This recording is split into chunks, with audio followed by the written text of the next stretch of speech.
नमस्कार दोस्तों, आप सभी का स्वागत है आपके अपने YouTube चैनल DS SDGK में। दोस्तों मैं आज आप लोगों के लिए लेकर आया हूँ वैदिक सभ्यता भाग 2। तो चलिए दोस्तों शुरू करते हैं। पहला पार्ट आ चुका है दोस्तों, जिसका लिंक आपको इसी वीडियो के डिस्क्रिप्शन में मिल जाएगा। वहाँ पर जाकर आप लोगों वीडियो को देख लेना दोस्तों। तो चलिए वीडियो को शुरू करते हैं।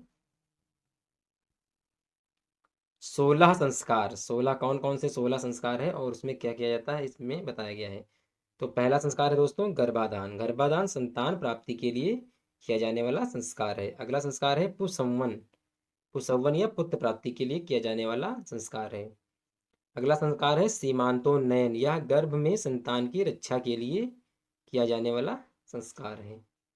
अगला संस्कार है दोस्तों जात कर्म। जात कर्म बच्चे के उत्पन्न होने पर किया जाने वाला संस्कार। अगला है दोस्तों नामकरण, यह नाम रखा जाने वाला संस्कार है। छठा संस्कार है निष्क्रमण, यह पहली बार घर से निकलने वाला संस्कार है। सातवां है अन्नप्राशन, यह नवजात शिशु को भोजन के रूप में अन्न देने का प्रारंभ होता है इसमें। अगला संस्कार है दोस्तों चूड़ा कर्म। चूड़ा कर्म ये मुंडन संस्कार को चूड़ा कर्म कहते हैं। अगला है दोस्तों कर्ण छेदन, नवा ये कान में छेद करना। 10वां संस्कार है विद्यारंभ। विद्यारंभ मतलब शिक्षा का प्रारंभ होना। अगला संस्कार है दोस्तों 11वां संस्कार उपनयन संस्कार, ये परीक्षा में पूछा जा चुका है। यह यज्ञोपवीत धारणा के लिए होता है, यज्ञोपवीत धारण के लिए। अगला है 12वां संस्कार वेदारंभ, या वेद का अध्ययन प्रारंभ किया जाता है संस्कार में। अगला संस्कार है दोस्तों केशांत। केशांत मतलब केश का अंत अर्थात मुंडन। 14वां संस्कार है समावर्तन, मतलब शिक्षा की समाप्ति पर किया जाने वाला संस्कार, ये समावर्तन कहा जाता है संस्कार को। 15वां संस्कार है दोस्तों विवाह, यह शादी के समय किया जाने वाला संस्कार है। और अंतिम संस्कार है अंत्येष्टि, यह दाह संस्कार है, यह व्यक्ति की मृत्यु हो जाने पर किया जाने वाला संस्कार है। आगे बढ़ते हैं दोस्तों। आगे दिया है बौद्ध ग्रंथ अगुंतर निकाय में उल्लेखित जनपदों की राजधानियां। तो जनपद और राजधानियां दी गई हैं, इनको हम पढ़ लेते हैं। 16 महाजनपद हैं बौद्ध ग्रंथ अगुंतर निकाय में ये दिया गया है दोस्तों। तो पहली राजधानी है, पहला जनपद है अंग। अंग जिसकी राजधानी है चंपा। दूसरी है मगध। मगध की राजधानी है गिरिव्रज या राजगृह। काशी की वाराणसी। आगे बढ़ते हैं दोस्तों। कौशल की है साकेत या श्रावस्ती। वज्जी की वैशाली। मल्ल की कुशीनगर। और एक पावा है, कुशीनगर या पावा। अगली है 7वां चेद। चेद की है सुक्तिमती। आगे बढ़ते हैं दोस्तों। वत्स जनपद की राजधानी है कौशाम्बी। कुरु जनपद की राजधानी है इंद्रप्रस्थ। पांचाल की राजधानी है अहिछत्र या काम्पिल्य। आगे बढ़ते हैं दोस्तों। 13वां है जनपद सुरसेन, इसकी राजधानी है मथुरा। 12वां जनपद है गांधार। गांधार की राजधानी क्या है तक्षशिला। कंबोज।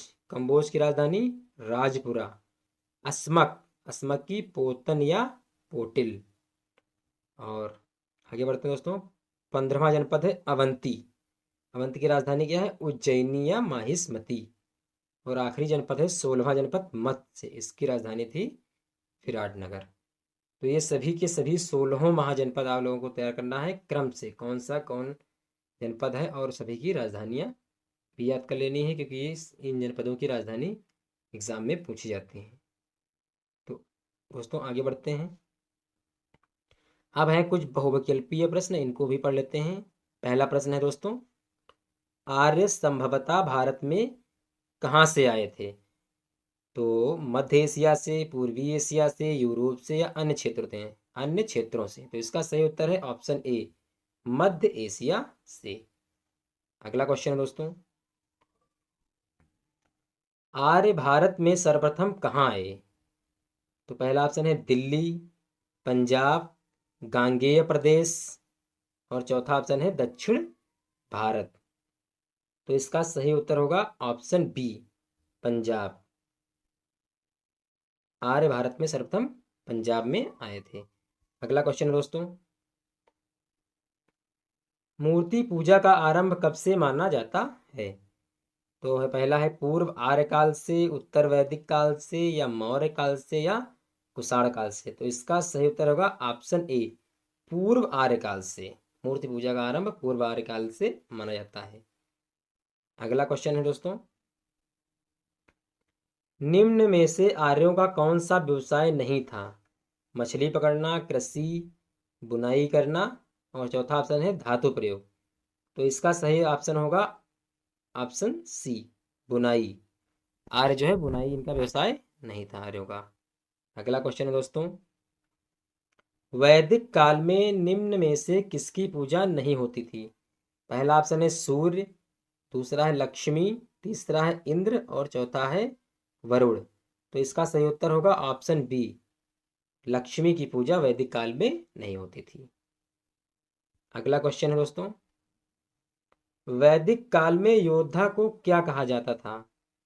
तो पहला ऑप्शन है सेनानी, दूसरा पुरोहित, सैनिक, या फिर लड़ाकू। तो इसका सही उत्तर होगा ऑप्शन ए, योद्धा को सेनानी कहा जाता था। अगला क्वेश्चन है दोस्तों, 7वां प्रश्न, अद्भुत ब्राह्मण किसे कहते हैं? ऐत्रेय को, या सतपथ को, या जैमिनीय को, या षड्विश को? तो इसका सही उत्तर होगा ऑप्शन डी, षड्विश। कुछ लोग इसको खा भी पढ़ते हैं तो इसको खडविश भी कहते हैं, षड्विश या खडविश। अगला क्वेश्चन दोस्तों, किस नदी का नाम ऋग्वेद में परशुड़ी है? तो इसका सही उत्तर होगा ऑप्शन सी, रावी। रावी नदी का नाम ऋग्वेद में परशुड़ी है। अगला क्वेश्चन है दोस्तों, ऋग्वेद में सर्वाधिक सूक्त किस देवता को समर्पित हैं? तो पहला ऑप्शन है इंद्र, वरुण, अग्नि, या फिर रुद्र को। तो इसका सही उत्तर है ऑप्शन ए, इंद्र को। इंद्र को सर्वाधिक सूक्त समर्पित हैं। अगला क्वेश्चन है 10वां प्रश्न, वेद त्रयी है।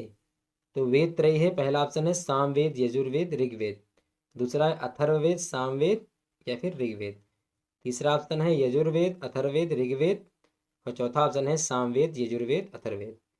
तो वेद त्रयी में अथर्ववेद शामिल नहीं होता है, तो अथर्व और ऑप्शन ए में अथर्ववेद नहीं है, यानी कि इसका सही उत्तर होगा ऑप्शन ए, सामवेद, यजुर्वेद और ऋग्वेद। आगे बढ़ते हैं दोस्तों,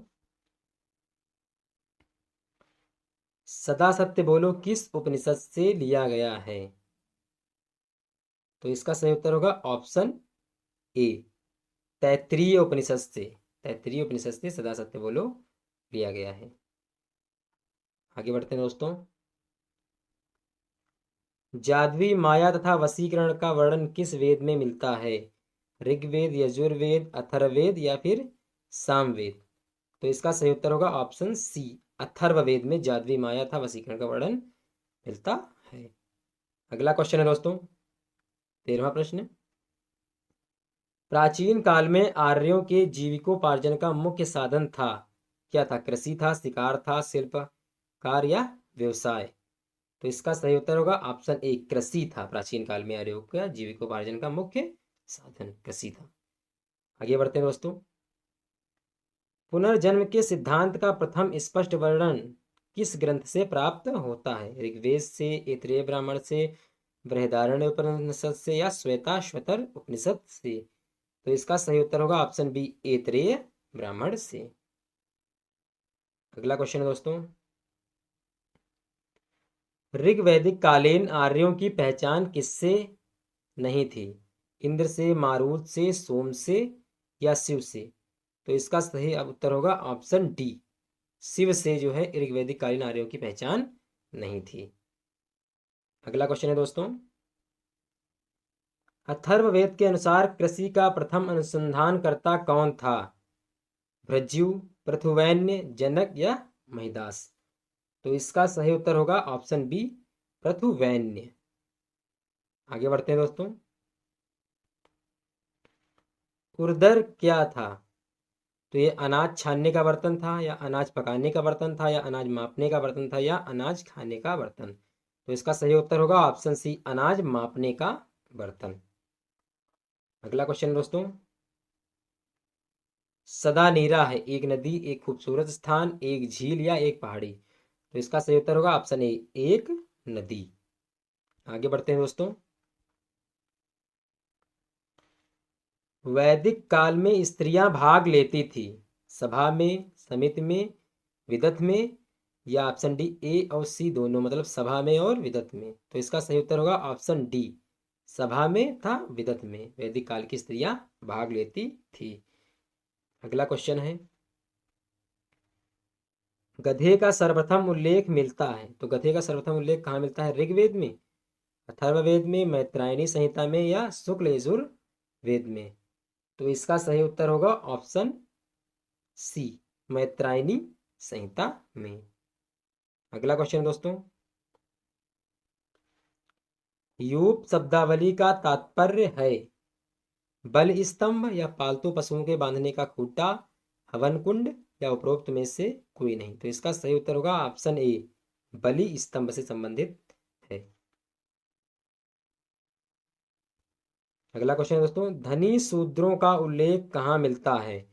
ऋग्वेद के 10वें मंडल में, वाजसनेयी संहिता में, मैत्रेयणी संहिता में, या उपरोक्त में से कोई नहीं। तो इसका सही उत्तर होगा ऑप्शन सी, मैत्रेयणी संहिता में। अगला क्वेश्चन है दोस्तों, कुशीदीन और वेगनाट शब्द संबंधित है ऋण के व्यवसाय से, वाद्य यंत्रों के व्यवसाय से, या नौटंकी व्यवसाय से, या लोहे के व्यवसाय थे। तो इसका सही उत्तर होगा ऑप्शन ए, ऋण के व्यवसाय से। अगला क्वेश्चन है,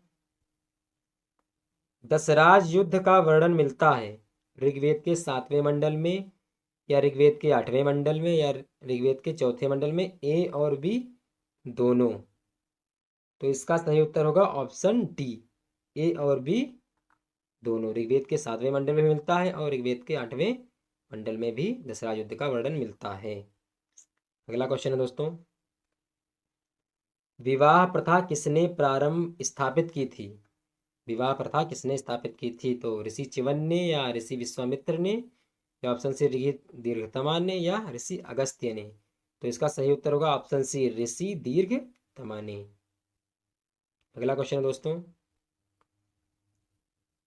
आर्य शब्द इंगित करता है, ऑप्शन ए है इंद्रजात समूह को, या यावरी जन को, या भाषा समूह को, या श्रेष्ठ समूह को। तो आर्य शब्द जो है ऑप्शन ए इसका सही है, इंद्रजात समूह को इंगित करता है। अगला क्वेश्चन है दोस्तों, ब्राह्मण ग्रंथों में सबसे प्राचीनतम कौन है? ऐतरेय ब्राह्मण, शतपथ ब्राह्मण, या गोपद ब्राह्मण, या पंचविश ब्राह्मण। तो इसका सही उत्तर होगा ऑप्शन बी, शतपथ ब्राह्मण सबसे प्राचीनतम है। अगला क्वेश्चन है दोस्तों, गोत्र व्यवस्था प्रचलन में कब आई? ऋग्वैदिक काल में, या उत्तर वैदिक काल में, सूत्र काल में, या महाकाव्य काल में। तो इसका सही उत्तर होगा ऑप्शन बी, उत्तर वैदिक काल में गोत्र व्यवस्था प्रचलन में आई। अगला क्वेश्चन है दोस्तों, आरंभिक वैदिक साहित्य में सबसे वर्णित नदी है सिंधु, सरस्वती, गंगा, या शतुद्री। तो इसका सही उत्तर होगा ऑप्शन ए, सिंधु नदी। सिंधु नदी जो सबसे ज्यादा वर्णित नदी है। अगला क्वेश्चन है दोस्तों, नचिकेता और यम का संवाद किस उपनिषद में मिलता है? पहला है बृहदारण्य उपनिषद में, छांदोग्य उपनिषद में, कठोपनिषद में, या केन उपनिषद में। तो इसका सही उत्तर होगा ऑप्शन सी, कठोपनिषद में नचिकेता और यम का संवाद मिलता है। अगला क्वेश्चन है दोस्तों, क्वेश्चन नंबर 32, ऋग्वेद के किन 6 मंडलों को वंश मंडल कहा जाता है? तो इसका सही होगा ऑप्शन ए, दूसरे मंडल से 7वें मंडल तक को वंश मंडल कहा जाता है। अगला क्वेश्चन है दोस्तों, धनी शूद्रों का उल्लेख कहाँ हुआ है? तो इसका सही उत्तर है मैत्रेयणी संहिता। ये क्वेश्चन रिपीट हो गया है दोस्तों। अगला क्वेश्चन है, अनुलोम विवाह का अर्थ है उच्च वर्ग पुरुष का निम्न वर्ग की नारी के साथ विवाह, या निम्न वर्ग पुरुष का उच्च वर्ग नारी के साथ विवाह, या उच्च वर्ग पुरुष का उच्च वर्ग नारी के साथ विवाह, या फिर निम्न वर्ग पुरुष का निम्न वर्ग की नारी के साथ विवाह। तो इसका सही उत्तर होगा ऑप्शन ए, उच्च वर्ग पुरुष का निम्न वर्ग की नारी के साथ विवाह। अगला क्वेश्चन है दोस्तों, निम्न में से कौन सा युग्म सुमेलित नहीं है? संग्रहित, कोषाध्यक्ष को कहा जाता था, भागदूत, समाहर्ता, जीवग्रह, पुलिस अधिकारी और छत्री गुप्तचर। तो इसका सही उत्तर है ऑप्शन डी, छत्री को गुप्तचर नहीं कहा जाता था। तो आज के लिए दोस्तों इतना ही। आशा करता हूँ आपको ये वीडियो पसंद आया होगा। अगर वीडियो पसंद आया तो वीडियो को लाइक, शेयर तथा चैनल को सब्सक्राइब जरूर करें। मिलेंगे अगले वीडियो के साथ, तब तक के लिए धन्यवाद।